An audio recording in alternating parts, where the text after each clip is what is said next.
तो रॉकिंग रिंकी की हम यहाँ पर बात कर रहे हैं। पंचायत 2 में सान्विका ने रिंकी का रोल अदा करके सभी का दिल जीत लिया है। सान्विका हमारे साथ जुड़ गई हैं। आइए सीधे मुलाकात उन्हीं से करते हैं। सान्विका, मेरी आवाज आप तक पहुंच रही है? सुमित बात कर रहा हूं मैं। हाँ, सुमित, आपकी आवाज बिल्कुल, बहुत स्वागत है सान्विका आपका न्यूज 18 पर। सबसे पहले बहुत बधाई आपको, जिस तरीके से आपने रिंकी का रोल निभाया, काफी पसंद लोग उसको कर रहे हैं। कैसा रिस्पॉन्स मिल रहा है इस सफलता का आपको? पहले तो मैं सुमित आपका धन्यवाद करना चाहूंगी कि आपने मुझे इस प्लेटफॉर्म पे बुलाया, आपने मुझे इस लायक समझा, तो पहले तो बहुत बहुत धन्यवाद। और रहा सवाल कि जो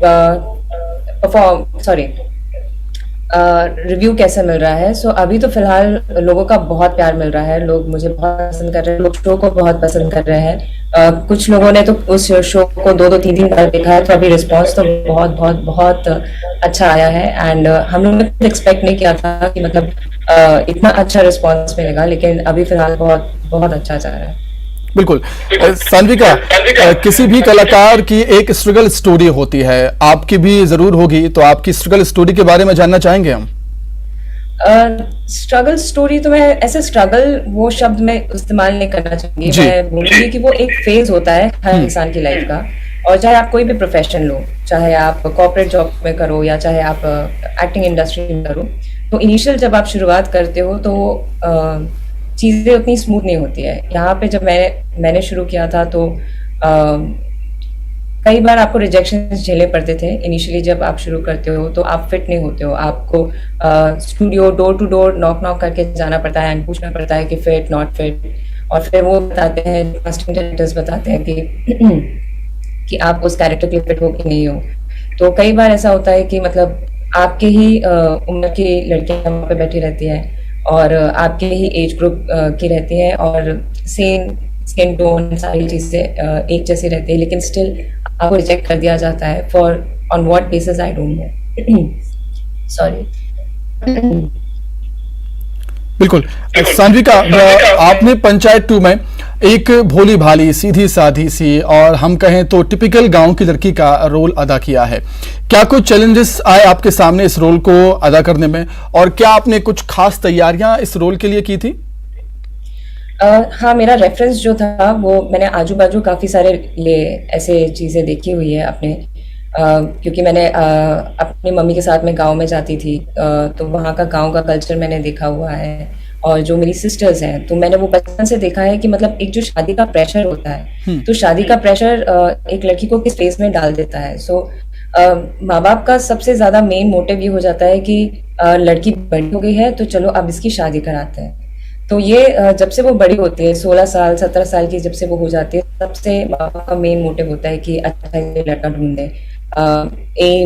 उसकी लाइफ के एम्बिशंस या वो क्या करना चाहती है वो एक साइडलाइन हो जाता है। तो ये सारी चीज़ें वो मैंने देखी हुई है। और जो एक गांव का कैरेक्टर है, तो जो मेरा अंडरस्टैंडिंग थी एक गांव के कैरेक्टर की, गांव के लोगों की एक बहुत खूबसूरत खासियत होती है कि वो बहुत ही इनोसेंट होते हैं, और अगर कुछ भी वो करते हैं, अगर लड़ाई झगड़ा भी करते हैं, तो there is a certain innocence.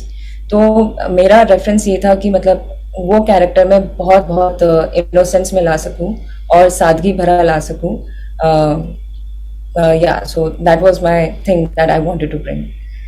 ठीक है सान्विका, थोड़ा पास में लिए चलते हैं आपको, और दर्शक भी जानना चाहेंगे, जो व्यूअर्स हैं वो भी जानना चाहेंगे आपके पास्ट के बारे में, कि स्कूलिंग कैसे हुई आपकी, ग्रेजुएशन कैसे हुआ, और करियर की शुरुआत कैसे हुई आपकी, एक्टिंग करियर की शुरुआत? स्कूलिंग मैंने जबलपुर से की है, क्राइस्टचर्च से मैं पढ़ी हूँ, और फिर उसके बाद मैंने इंजीनियरिंग की है ग्लोबल कॉलेज से, वो भी मैंने जबलपुर से किया है। एंड इंजीनियरिंग करते करते मेरा कभी एम नहीं था, टू बी ऑनेस्ट, कि मैं कभी एक्टिंग फील्ड में जाऊंगी। ये था कि इंजीनियरिंग के बाद मैंने सोचा था कि एमबीए करूंगी, लेकिन लास्ट ईयर तक आते आते इंजीनियरिंग बहुत ज़्यादा हावी हो गई थी। तो मेरे को लगा यार अब तो मुझसे पढ़ाई नहीं हो सकती, तो मुझे 9 to 5 वाली जॉब चाहिए ही नहीं, मुझे कुछ ऐसा ट्रैवलिंग वाली जॉब चाहिए।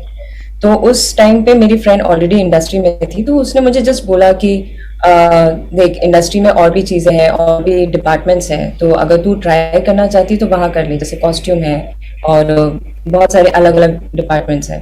तो मैंने बोला ठीक है, मैं ट्राई करती हूँ। तो जब मैं यहाँ पे बॉम्बे आई, तो ऑब्वियसली बॉम्बे डायरेक्ट में नहीं आई, घर से बहाना करके निकली थी कि हाँ बैंगलोर जा रही हूँ, वहाँ पे जॉब करूँगी। क्योंकि जॉब के नाम पे आपको परमिशन मिल जाती है हर चीज करने की। तो पहले मैं बैंगलोर गई, फिर मैं बिना बताए फिर वहां से मैं बॉम्बे आ गई थी। तो बॉम्बे आने के बाद आई असिस्टेड इन 2 एडवर्टीजमेंट्स। 2 एडवर्टीजमेंट्स में मैंने असिस्ट एज एन असिस्टेंट काम किया है, और कॉस्ट्यूम डिपार्टमेंट मैंने हैंडल किया है। और फिर उसी के साथ साथ मैंने ऑडिशन देना शुरू किया। ऑडिशंस देना भी मतलब इतना इजी नहीं था, क्योंकि थोड़ा थोड़ा डर लगता था। जब आप ऑडिशन रूम के सामने जाते हो तो इतने सारे लोग खड़े रहते हैं जो आपसे कई ज़्यादा सुंदर है, कई ज़्यादा कॉन्फिडेंट है और कई ज़्यादा एक्सपीरियंस्ड है। तो वो ऑडिशन रूम का वो जो सिनारियो होता है वो थोड़ा सा डरावना होता है, और आप थोड़े से इंटिमिडेट हो जाते हो वो सारी चीज़ें देखकर। लेकिन स्टिल वो मुझे एक्सपीरियंस करना था कि कैसे करते हैं, क्या करते हैं, एटलीस्ट ट्राई तो करते हैं। तो धीरे धीरे मैंने जब ऑडिशन देना शुरू किया तो स्टार्टिंग के 10 दिन में ही जब मेरा पहला ऑडिशन क्रैक हुआ, फिर उससे मुझे काफ़ी इंकरेजमेंट मिला। वो ऑडिशन के लिए कम से कम 300-400 लोगों ने ऑडिशन किया था। भले वो एक मोन्टाज सीक्वेंस था, वो मोन्टाज सीक्वेंस ऐसे होते कि छोटे छोटे बिट्स एंड फ्रेम्स में वो आपका वो प्लेसिंग होता है, तो वो मोन्टाज सीक्वेंस होता है। लेकिन उसके लिए भी 300-400 लोगों ने ऑडिशन दिया था। तो वो छोटा सा अचीवमेंट भी आपको एक इंस्पायर कर जाता है कि अरे वाह ठीक है, करते हैं। फिर ऐसे ही करते करते और ऑडिशंस क्रैक होते गए, और फिर उसके बाद जब मुझे थोड़ा सा प्रेज मिलने लगा तो देन आई डिसाइडेड कि हाँ मैं ये करती हूँ। बिल्कुल। मैंने एक्सप्लोर किया, ऑप्शंस एक्सप्लोर किए कि अच्छा मुझे करना है कि नहीं करना है, कि कोई भी चीज़ करने से पहले या डिसाइड करने से पहले पहले आप एक्सप्लोर कर लो। फिर जब आपको इंटरेस्ट आने लगे, जब आप उसकी अंडरस्टैंडिंग हो जाए, तो फिर मेक योर फोकस। तो ये मेरा वैसा रहा था कि पहले मैं और भी चीज़ें देख लेती हूँ और फिर मैं ट्राई करती हूँ छोटी छोटी चीज़ों से, छोटे छोटे एक्टिंग रोल से, कि अगर मुझे ये प्रोफेशन में जाना है कि नहीं जाना है। क्योंकि it's a very uncertain profession.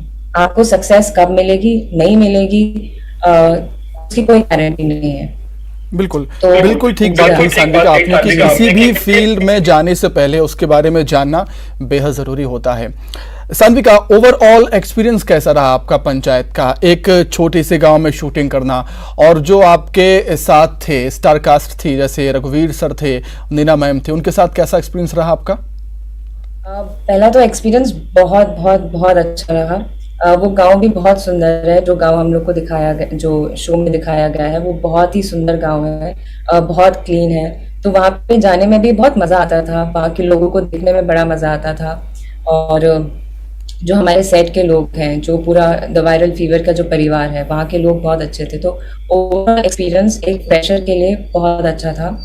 And रही बात स्टार कास्ट की, तो सारे सारे लोग, चाहे नीना मैम, रघुवीर सर, फैजल मलिक, चंदन रॉय, जीतू, जितने भी लोग थे, और भी जो बाकी की कास्ट थी, सब लोग बहुत बहुत बहुत सपोर्टिव थे।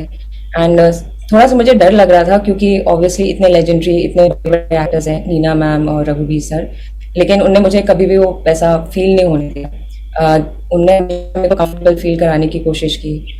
और रघुवीर तो मतलब इतने प्यारे हैं कि मैं क्या बताऊँ। वो मतलब हमेशा ऐसा बेटा बेटा टाइप का फील आपको करा देते हैं। वो एक्चुअल में वो मेरे को बेटा जैसे ही ट्रीट करते हैं। सो उनके साथ वो जो बॉन्डिंग, रघुवीर सर के साथ वो बॉन्डिंग मुझे बहुत बहुत प्रेशियस है। एंड आई गेस वो जो शो में भी दिखाया है कि एक बेटी और बाप की बॉन्डिंग कैसी है, she is very close to her father.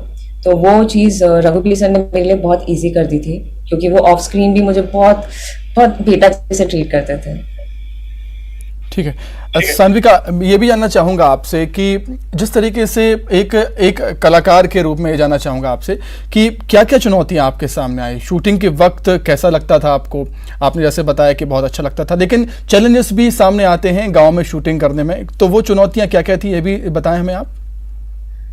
तो जब फर्स्ट डे मेरा शूट था इस सीजन का, तो हमने वो चाय वाला सीक्वेंस किया था।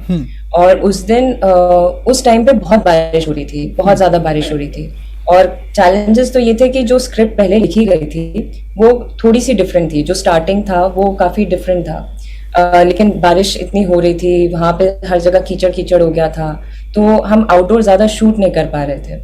तो उसकी वजह से हमें स्टार्टिंग का वो जो सीक्वेंस है, स्टार्टिंग का फर्स्ट एपिसोड का जो फ्लो है, वो हमें थोड़ा सा चेंज करना पड़ा था मौसम को देखते हुए।